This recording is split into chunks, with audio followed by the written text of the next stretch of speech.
السلام علیکم۔ رمضان المبارک کی خصوصی نشست کے ساتھ ہم حاضر خدمت ہیں۔ ناظرین، آج ہمارا موضوع ہے قرآن کریم کے بارے میں ناسخ و منسوخ کی جو بحث ہے اس کے اوپر۔ ہمارے ساتھ موجود ہیں جناب امانت رسول صاحب، ہم اس موضوع پہ ان سے رہنمائی لیں گے۔ السلام علیکم سر۔ وعلیکم السلام۔ سر، قرآن کریم کی آیت ہے ما ننسخ من آیت او ننسها نأتی بخیر منہا۔ اس پوری آیت کو اگر ہم سمجھیں تو اس کے اندر ناسخ اور منسوخ کی بات کی گئی ہے۔ میں آپ کے سامنے رکھوں گا کہ آپ بیان کیجئے گا، وضاحت کیجئے گا کہ یہ آیت کس تناظر میں ہے، اس کے اندر جو چیز بیان کی جا رہی ہے وہ پوری بحث کیا ہے۔ سورۃ البقرہ کی یہ آیت ہے، اور اس کو اگر ہم سمجھیں تو اس کا جو بیک گراؤنڈ ہے، سیکھ کلام یا سیاق کلام جس کو ہم کہتے ہیں، اگر ہم اس کو دیکھیں تو معلوم یہ ہوتا ہے کہ قوم یہود کا یہاں پر ذکر ہو رہا ہے۔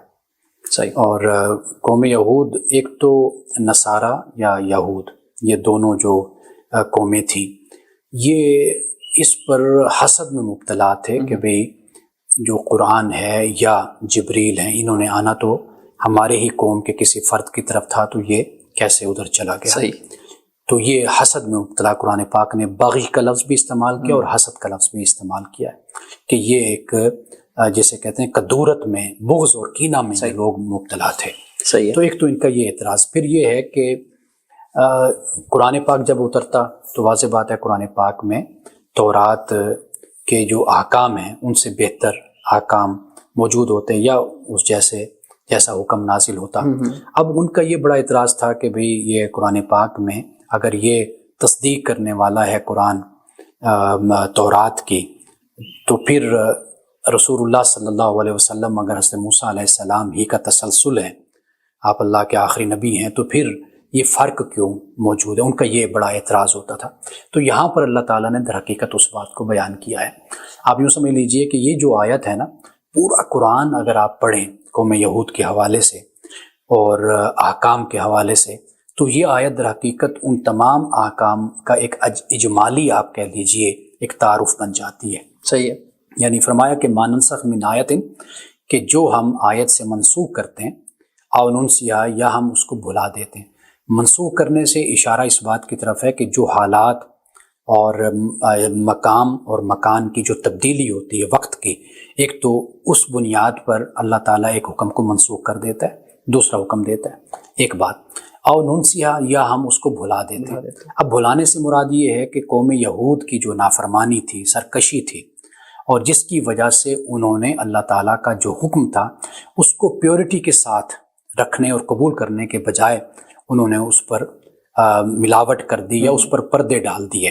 یہ دوسری صورت، کیونکہ جب اللہ یہ فرماتے ہیں نا کہ ہم ایسا کرتے ہیں، یا جیسے اللہ فرماتے ہیں ہم گمراہ کرتے ہیں، اللہ گمراہ کرتا ہے، تو وہ در حقیقت وہ نتیجہ ہوتا ہے جو اللہ تعالیٰ ایک قوم کو دیتا ہے، یعنی ان کے بدعمالیوں کا نتیجہ ہے کہ اللہ نے گمراہ کر دیا۔ یعنی گمراہی سے مراد کیا ہے کہ ان کے اعمال ایسے تھے تو ان کو یہ نتیجہ ملا۔ اسی طرح ننسیہا جب اللہ پاک فرماتا ہے تو یہاں مراد ان کے جو کردار اور جو ان کا طریقہ کار تھا اس کو اللہ تعالیٰ نے یہاں پر بیان کیا کہ پھر وہ حکم اور وہ جو پیورٹی کے ساتھ جو مسئلہ تھا وہ مسئلہ پھر ان سے محو ہو گیا، ختم ہو گیا۔ صحیح۔ پھر اس کے بعد فرمایا کہ ہم پھر لاتے ہیں او ناتی بخیر منہا و مثلہا، کہ ہم اس سے بہتر بات لاتے ہیں یا پھر اس جیسی ہم حکم لاتے ہیں۔ یہاں پر در حقیقت تعلق ہی قوم یہود کے ساتھ ہے، لیکن ہمارے ہاں جو بحث بیان کی جاتی ہے وہ بالکل ایک مختلف بحث ہے۔ ہاں، یعنی کہ اگر آپ کہیں گے تو پھر ہم اس پر آگے بات کرتے ہیں۔ جی بالکل ٹھیک ہے۔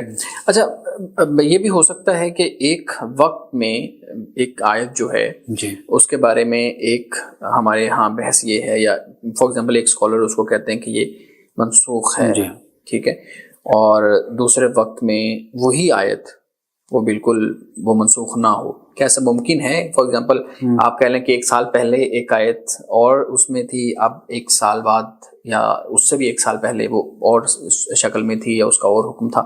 اس چیز کو بھی واضح کیجیے کہ کیسے۔ دیکھیے، میرا ذاتی جو نقطہ نظر ہے اس حوالے سے، ذاتی جو میرا نظریہ ہے وہ یہ ہے کہ کوئی آیت بھی منسوخ نہیں ہے قرآن پاک کے۔ اس کو اگر سمجھا جائے، اس پر اگر تدبر تفکر کیا جائے، تو جس آیت سے اس کو منسوخ کیا جاتا ہے تو اس میں تطبیق دی جا سکتی ہے۔ ابھی وقت نہیں ہمارے پاس، تو کسی اور پروگرام میں ایک ایک مثال دے کر میں بات کو واضح کر سکتا ہوں اور کروں گا میں۔ اس وقت جو بحث ہے وہ ہے ناسخ و منسوخ کے حوالے سے۔ دیکھیے اس پر بھی امت میں بہت ہی شدید اختلاف رہا ہے، یعنی متقدمین کی رائے کو اگر مد نظر رکھیں تو ان کا جو ناسخ و منسوخ کا تصور تھا وہ متاخرین یعنی اصولیین سے بالکل ہی مختلف نظر آتا ہے۔ اچھا، پھر اگر ہم متقدمین کی بات کریں تو وہ فقط جو ان کے نزدیک نسخ کا تصور ہے ناسخ و منسوخ کا وہ بالکل مختلف ہو جاتا ہے۔ اس بنیاد پر کوئی امام جلال الدین سیوطی نے غالباً کوئی 500 آیتیں بیان کی ہیں۔ اچھا، پھر جو اصولیین ہیں ان کے نزدیک پھر 20-21 آیات رہ جاتے ہیں، کوئی 19 کہتا ہے۔ وہ 500 تو متقدمین کے حوالے سے ہو گیا نا، اور متقدمین کا جو نقطہ نظر ہے وہ یہ ہے کہ ایک آیت کی جو بعد اوصاف ہے نا اس کو دوسری آیت سے زائل کر دینا ہوتا ہے۔ لیکن جب ہم اصولیین کی طرف آتے ہیں تو وہ کہتے ہیں کہ حکم ہی منسوخ ہو گیا۔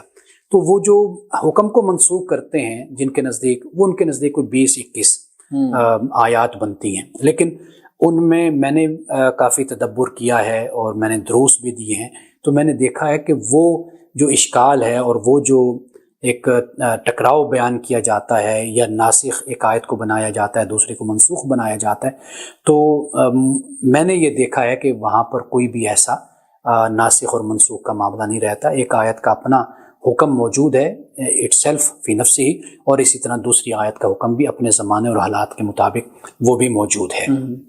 اچھا، تھوڑے سے آگے بات ہم بڑھاتے ہیں تو 20-21 آیات، لیکن بر صغیر کے بہت بڑے امام ہیں حضرت شاہ ولی اللہ رحمۃ اللہ تعالی علیہ، الفوز الکبیر میں نے باقاعدہ سبقن پڑھائی ہے اور نیٹ پر بھی وہ موجود ہے، تو وہاں پر میں نے اس مسئلے کو بیان کیا ہے کہ حضرت شاہ ولی اللہ کے نزدیک تو 5 آیات کہتے ہیں، لیکن جو الفوز الکبیر میں وہ 4 آیات بنتی ہیں، یعنی حضرت شاہ ولی اللہ کے نزدیک پھر وہ 5 بھی نہیں، وہ 4 آیات ہو جاتی ہیں۔ اور حضرت مولانا عبید اللہ سندھی رحمۃ اللہ علیہ وہ ایک جگہ یہ لکھتے ہیں کہ یہ حضرت شاہ ولی اللہ کے نزدیک ایک بھی آیت منسوخ نہیں تھی، لیکن لوگوں کے رد عمل کی وجہ سے کہ بھی لوگ کہیں کہ بھئی حضرت شاہ ولی اللہ نے تو بالکل ہی ناسخ منسوخ کا انکار کر دیا، تو انہوں نے پھر بمشکل یہ 4-5 آیتیں جو ان سی ہیں وہ انہوں نے بیان کی ہیں۔ لیکن حقیقت یہی ہے کہ حضرت شاہ ولی اللہ کا نقطہ نظر یہی ہے کہ تدریجاً لوگوں کو اس طرف لایا جائے، ان کو بتایا جائے کہ بھی قرآن کی کوئی آیت بھی منسوخ نہیں ہے۔ بالکل ٹھیک ہے، یہ بڑی اہم بات آپ نے کی۔ اچھا، ایک آخری بات میں آپ سے جاننا چاہوں گا، ہمارے ہاں یہ بھی آپ نے اس پہ تھوڑی سی توجہ بھی دلائی ہے کہ کسی آیت کی تلاوت باقی ہے، حکم منسوخ ہو گیا ہے، کسی کا حکم وہ باقی ہے، تلاوت منسوخ ہو گئی ہے۔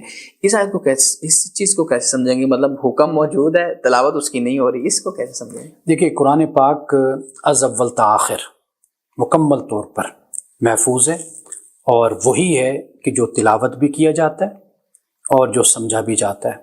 کوئی ایسی آیت نہیں ہے کہ جس کی تلاوت منسوخ ہو جائے یا جس کا حکم منسوخ ہو جائے۔ قرآن کلی طور پر الف سے لے کر یا تک، اے سے زیڈ تک مکمل طور پر محفوظ ہے، اور یہ نہ اس کی تلاوت منسوخ ہے اور نہ اس کا کوئی حکم قیامت تک منسوخ ہو سکتا ہے۔ بالکل ٹھیک ہے، مطلب یہ اس چیز کو اگر ہم دیکھیں تو جیسے ہم نے باقی جو جس طرف آپ نے اشارہ کیا وہ ساری روایات کا ایک ذخیرہ ہے، اور اس پر بھی امت نے بہت بحث کر رکھی ہے، اور ان روایات کی اتھینٹسٹی پر، ان کی ثقافت پر وہ بھی بہت زیادہ کام ہو چکا ہے اس پر۔ بالکل ایسے ہی ہے کہ ہم نے ایک پروگرام میں بات کی تھی جب تدوین قرآن کی بات ہو رہی تھی، تو اس میں بھی ہم نے یہ دیکھا تھا کہ مستشرقین کی طرف سے پھر اس طرح کے اعتراضات، جب تدوین قرآن کی ہم بات کرتے ہیں، جو ہمارے ہاں پاپولر نیریٹو ہے، پورا قضیہ ہے، اور جب ہم ناسخ و منسوخ کے قضیے کی، اس نیریٹو کی بات کرتے ہیں، تو دونوں قضیے تقریباً ایک جیسے ہیں کہ اس کے اوپر مستشرقین کی طرف سے دیکھیں مستشرقین کو جو مواد ہے نا، وہ جو رزق ہے، وہ سارا ہماری اپنی کتابوں سے، وہ حدیث کی کتب آپ لے لیں، وہ دیگر روایات آپ لے لیں، وہاں سے ہی وہ اپنا سارا مقدمہ قائم کرتے ہیں۔ یہ الگ بات ہے کہ اس کو سمجھا کیسے گیا ہے۔ ایک ہے کہ آپ اخلاص کے ساتھ اللہ سے دعا کرتے ہوئے آپ تحقیق کرتے ہیں کہ یا اللہ جو سچ اور حق ہے مجھے وہاں تک پہنچا، عصبیت اور تعصب سے ہٹ کر آپ کام کرتے ہیں، تو یہ ایک صورت یہ بن جاتی ہے۔ باقی یہ ہے کہ روایات کا دفاع کرنا یہ کوئی ہمارے ایمان کا حصہ نہیں ہے، روایات ہیں وہ کسی نے مانا کسی نے نہیں مانا، امت میں اس پر اختلاف موجود ہے، لیکن قرآن پر امت میں کوئی اختلاف نہیں ہے۔ بالکل ٹھیک ہے، بہت خوبصورت آپ نے بات کی ہے کہ قرآن مکمل طور پہ محفوظ ہے اور اس پہ کسی کا کوئی اختلاف نہیں ہے۔ بالکل ٹھیک ہے، ہم ایک نئے موضوع کے ساتھ حاضر ہوں گے۔ موضوعات ہمارے پاس اور بھی ہیں، لیکن چونکہ ہماری روزانہ کی بنیاد پہ ایک ہم نے نشست کرنا ہوتی ہے، تو اس لیے رمضان المبارک بہت اچھا گزر رہا ہے۔ اللہ تعالیٰ سب کو توفیق دے کہ وہ رمضان المبارک کی بابرکت ساعتوں کو جو ہے نا وہ بڑے اچھے طریقے سے گزارنے کا جو ہے نا وہ توفیق دے۔ بہت شکریہ، السلام علیکم۔